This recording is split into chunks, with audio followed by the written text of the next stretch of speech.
dahil sa'yo hanggang mamatay.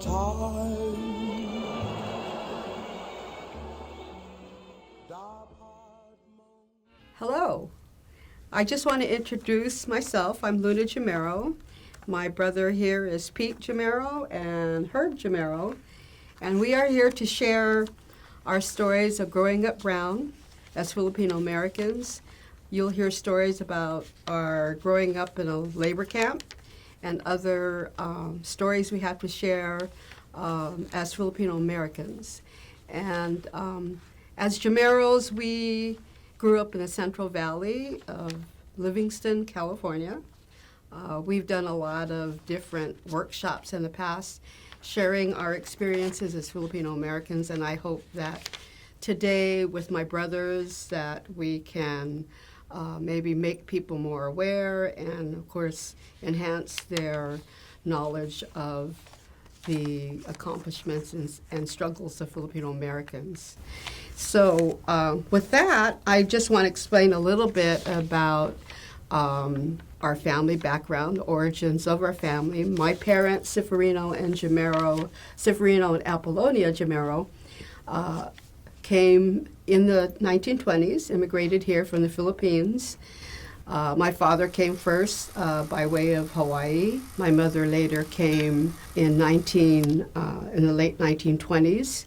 They married in 1929 and had 8 children. And my brother Pete is the oldest, followed by my brother Herb. And I am the 6th in line of the 8 children. So we did a taping of a panel sharing our stories with our family at a family reunion in July of 2019. And we actually did a videotape of what you will hear of us today. But with that, I'm going to defer to my older brother right now and have him go into the origins and beginnings of Mom and Papa here in America. So Pete, you want to start off? Thank you, Luna. I guess the story really starts in the Philippines, in Bohol. My parents were both from the same town called Garcia Hernandez in Bohol, which is in the central Philippines. You know your geography. My dad came here, actually there were 2 dates. We're not sure if he came here in 1915 or 1921. At any rate, he came pretty early. My mother didn't get here until the late 20s. She was a teacher in the Philippines.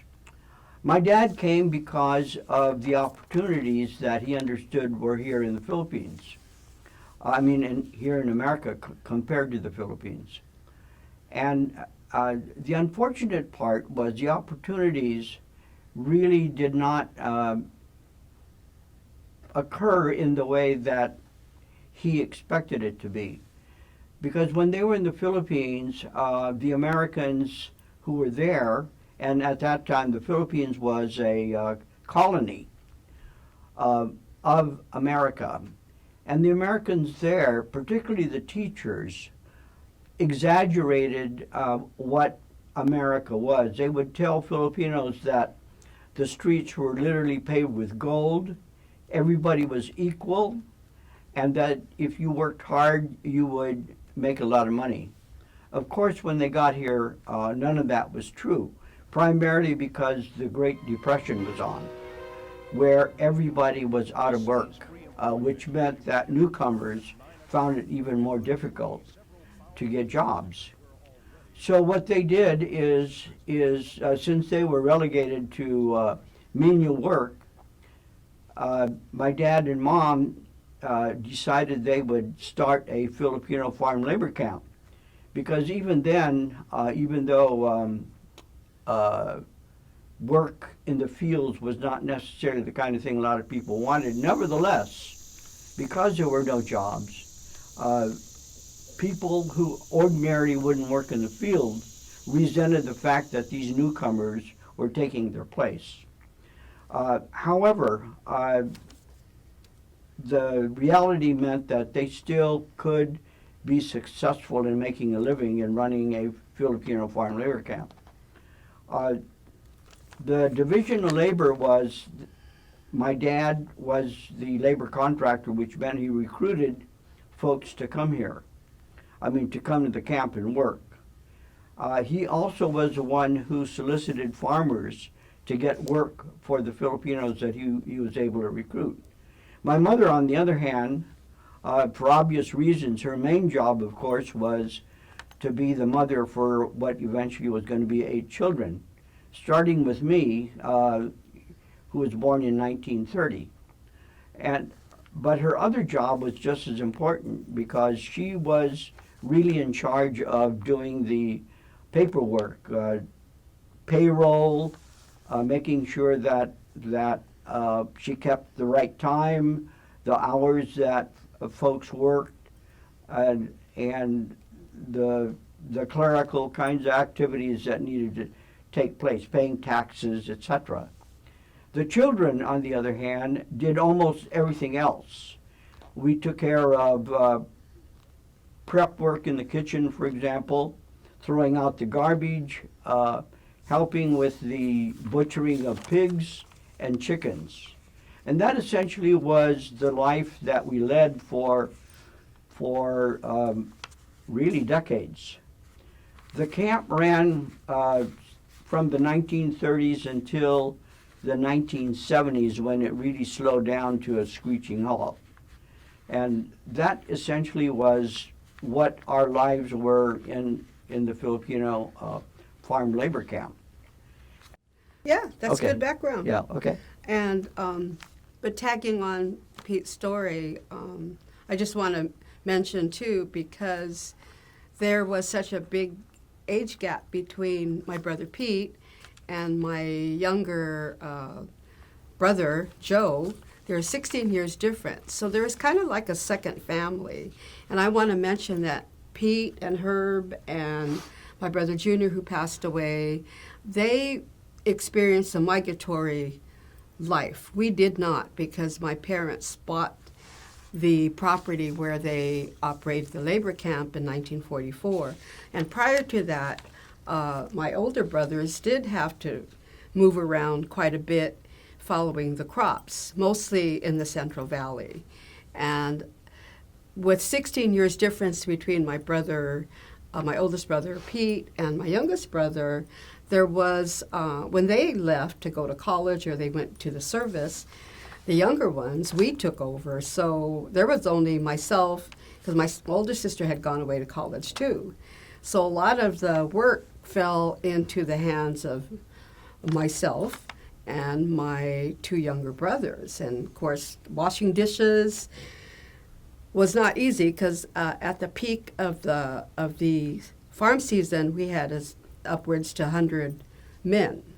So washing dishes by hand 3 times a day, it took a lot of time. And so between my 2 younger brothers and myself, we did that. We helped my father, who was the cook, and so there was less of us. But then you also have to remember that the Manongs that lived there, and in case you don't know, Manongs is a revered name for those Filipino single men that arrived in the early 1900s.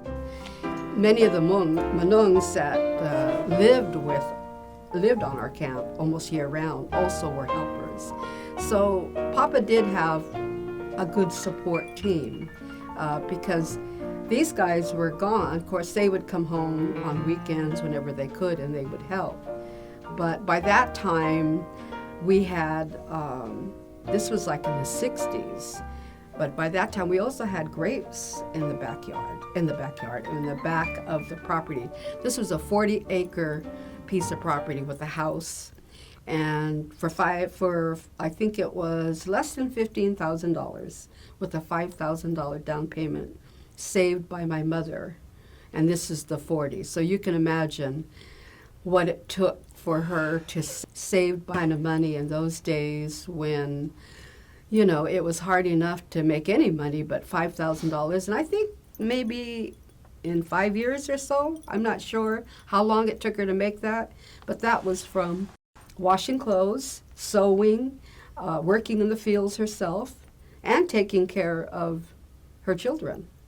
So, you know, the struggles back then were not easy. And we can look back now and romanticize it because we pick out all the good parts. But I also remember there were a lot of struggles, a lot of conflicts I had growing up brown in the camp because it was a choice that we didn't have. We had to help. It was a communal life. We contributed to the greater good, and that was the family. So Herb, you want to add a little bit more to some of the Campo stories? Yeah, before I get into that, you know, something Peter brought up about Papa's early life, you know, as he was talking, I was thinking, he could not have been more than 17, 18 years old when he left.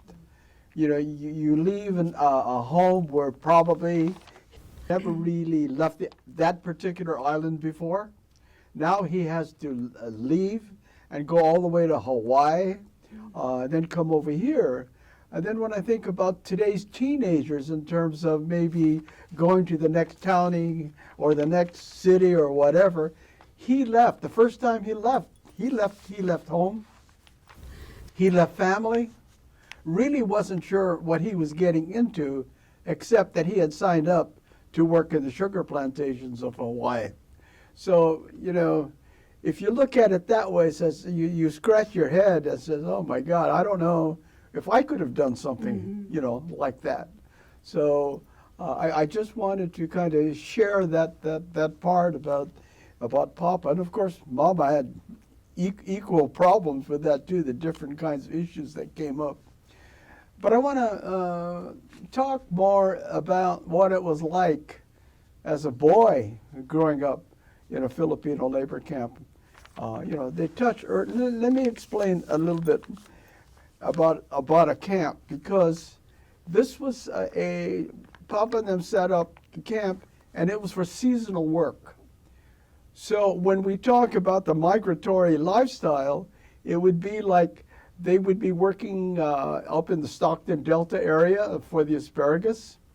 When that season ended, they could end up going to Salinas for the lettuce and those kinds of crops. They could go eventually down to Delano, Fresno, you know, for the grapes, and then come up in our area for peaches, grapes, and sweet potatoes. So year after year, if you can picture this, they would go on this cycle, year after year after year, for about 25, 30, sometimes 40 years old. People were still working well into their 80s. They weren't as quick or as fast, but they were dependable. And I think that kind of reputation, that kind of history helped them. And literally, they worked out in the fields until they could no longer. And I always remember when they stopped working, it was almost like a death sentence. It was like, you know, nowadays, for myself, for instance, you prepare for retirement, you do certain kinds of things. So even if you're not working, hopefully you have some things in mind to do. Most of them really didn't have that. It was sort of like nothing was left anymore for a lot of them. And so I think most of them died fairly quickly after they were able to, after they stopped working. It was like there was nothing left. You know, their friends were gone, too many changes, and I think they really couldn't cope with that. But anyway, what was it like living, growing up in a camp? Let's put it this way. When there's 80 men, single men, 30, 25, 30, 40 years old, it was a very macho kind of experience. And I think that was the way I looked at it. You know, I thought it was a very exciting thing. You could watch these people playing cards, sitting beside them, and hopefully if they won, they would give you a nickel or a penny, and you could go and buy certain things. you ran errands for them. And for me, I think the most exciting time of the day was after coming from school, doing I'm waiting for the men to come back from work. Because a lot of them, there was a core of the men there who grew up with my parents back in the islands. So even though there were like 80 plus men there, there was always a core of maybe 20 to 30 who would always come back every year. And about half of them were in some way related to my mother or to my father. And so they were really our uncles. And for me, I think I bonded more quickly with them because in a way, you know, I think all of us, you know, we had a favorite uncle. You know, they took care of us. We welcomed them. They put me on their lap, you know, and read comic books together, you know, this kind of thing. And growing up, those are the kinds of memories I remember. And I remember that somehow or other, after I realized that I didn't want to work in the kitchen and help my father, even though you had to, it was girls' work. It was girls' work. Remember, I'm looking at this from a not macho point of view. I mean, washing dishes, sweeping floor, doing those kinds of things. So I couldn't wait until I worked out in the fields. And sure enough, I was still 12 years old.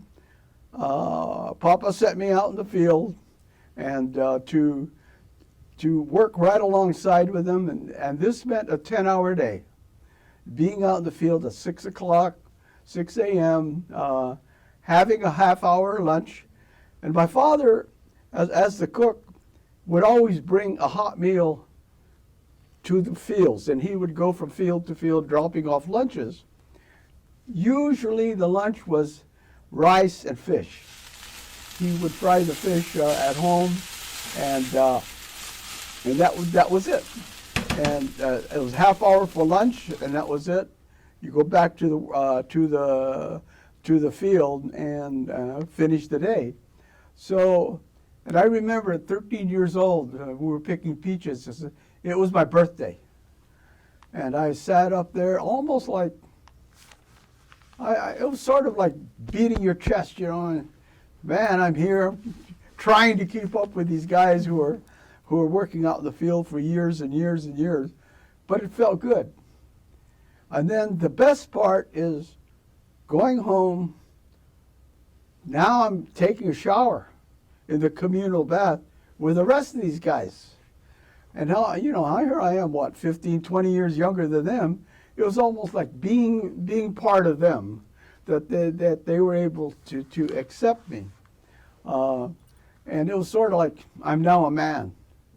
And, you know, there was a lot of good, a lot of bads behind that, because I was always then maybe not obviously younger than them, but also I grew up a little faster, because when you start school at 5 years old, like I did, you're always 1-2 years younger than your classmates. So, in a way, I had an accelerated kind of childhood. In some ways, I didn't do all that well, but I got through it. And maybe that's a story of my life. For my first 16 years, I got through it somehow, with a lot of, I guess, support, a lot of examples being thrown at me. And I think that maybe I just want to sum up the fact that for me, growing up gave me a chance to, be a man, even though I really wasn't. Until I worked out in the field after 3 years, I think I was a senior in high school at age 16, and I was thinking, I got to do something for myself. I really, at that point, decided I didn't want to be a field laborer anymore, but I didn't know what to do. And enlisting in the military, as some of my friends were doing, was out of the question, because you're only 16 years old. So I eventually applied, surprisingly, and got accepted into college. And that's another story. hanggang mamatay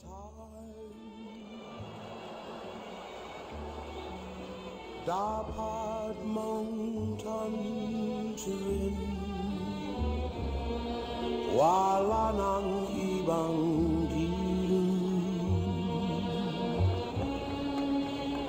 puso ko'y tanawin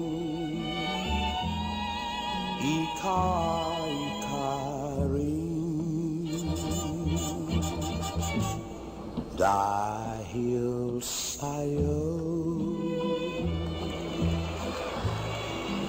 ako'y lumigaya pagmamahal ay alayan ko kung tunay man ako ay alipinin mo ang lahat ng ito dahil sa'yo.